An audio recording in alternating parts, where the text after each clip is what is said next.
Alright, so welcome to class number 3. So basically you just want to go underneath that, and there should be a third one. It's just not on there yet. It'll be on there in a moment once I publish this.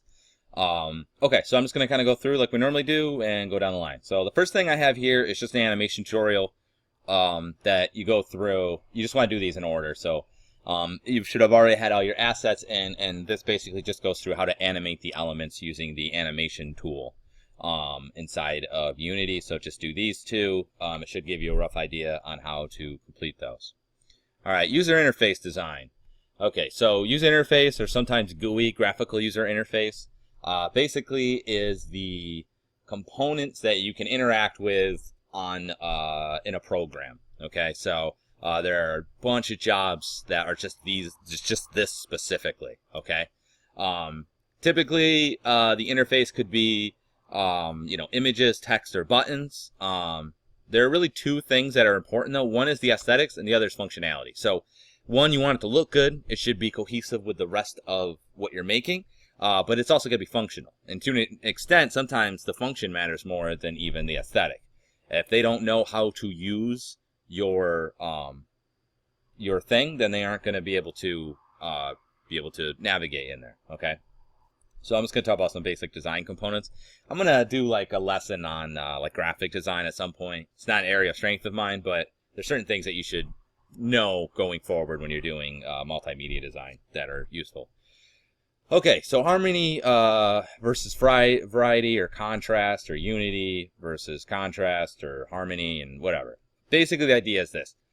Those are like two principles that counteract each other, right? So what you need to have happen in your site is you need it to be cohesive in your materials, right? So if you're making a magazine, you want to use the same typeface throughout the entire magazine or throughout an entire book, because that way it looks as though it's one whole thing.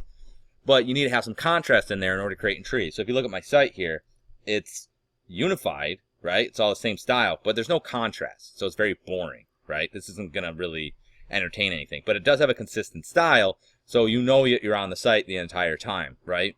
When you're in a game, if you're doing like a horror game, you don't want to use balloon fonts. That wouldn't make any sense. And if you're doing something that's supposed to be professional, you want the font to look professional, and the graphics should also look professional. There should be a cohesiveness in there, but there needs to be variety throughout all of it in order for it to have intrigue, to be appealing. And really it's the balance of the two, because if you do too much contrast, it looks all over the place, nothing is harmonious, it just doesn't look very great. Okay. Organization. This sounds like a really stupid thing, but basically the idea is that you want to put your content that is related next to each other. Okay. So if you think about it like this, I organize this stuff in like little chunks, right? I try things that relate to each other, I put next to each other. So you automatically have assumptions that that those things coexist, that they're meant to be with each other, right? So like this looks like it's meant to be one chunk.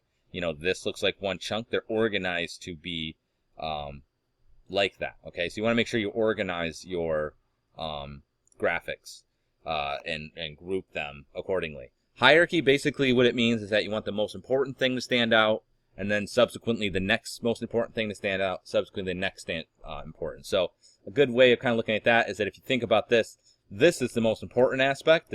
And the way I do that is that it's larger. This is the second most important, right? This is the third most important, and then lastly is this. Okay, there's a visual hierarchy of as how things move down the line.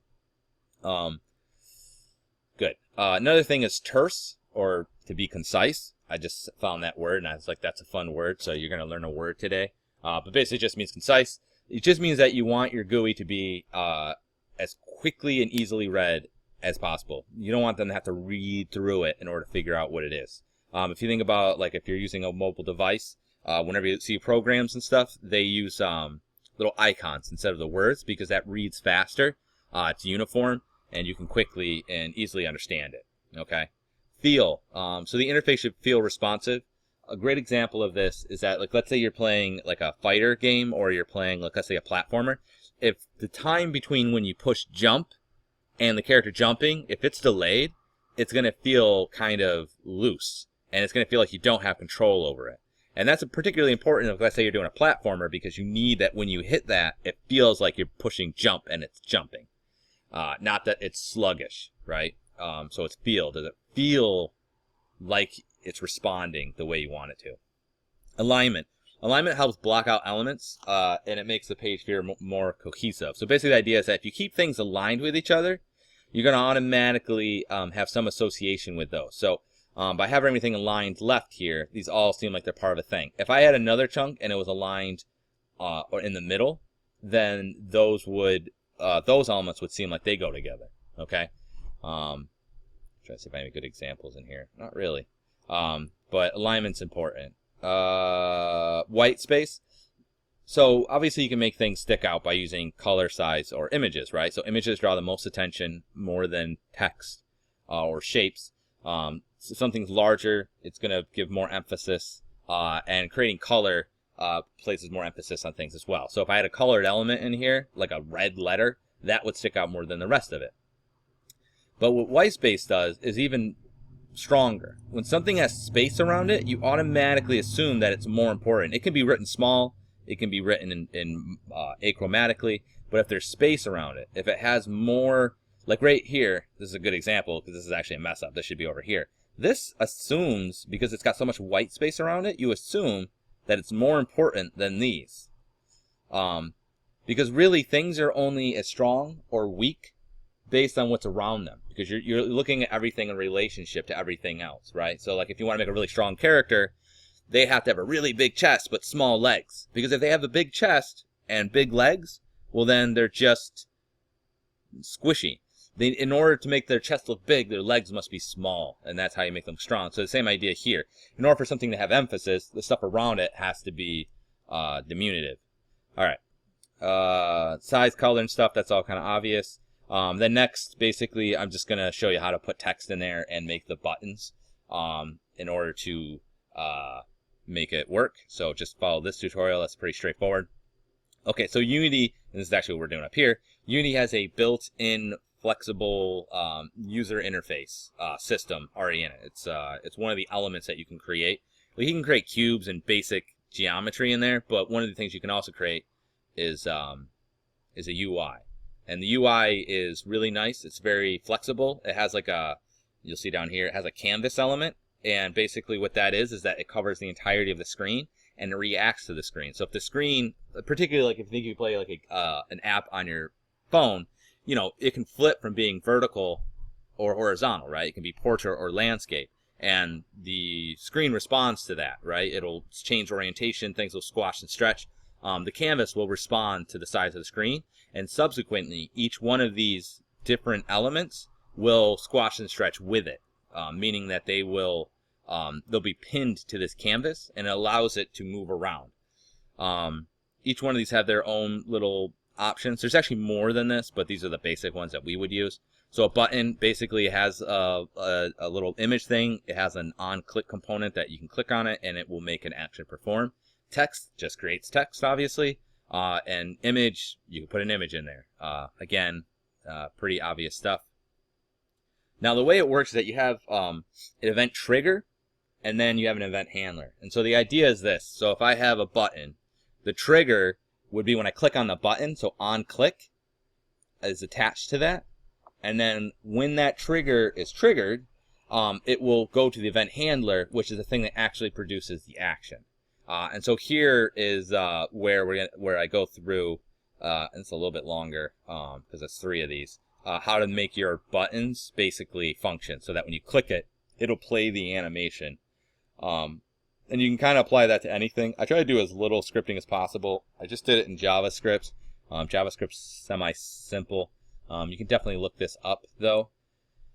Sorry, I'm trying to go as fast as possible because nobody wants to hear me talk.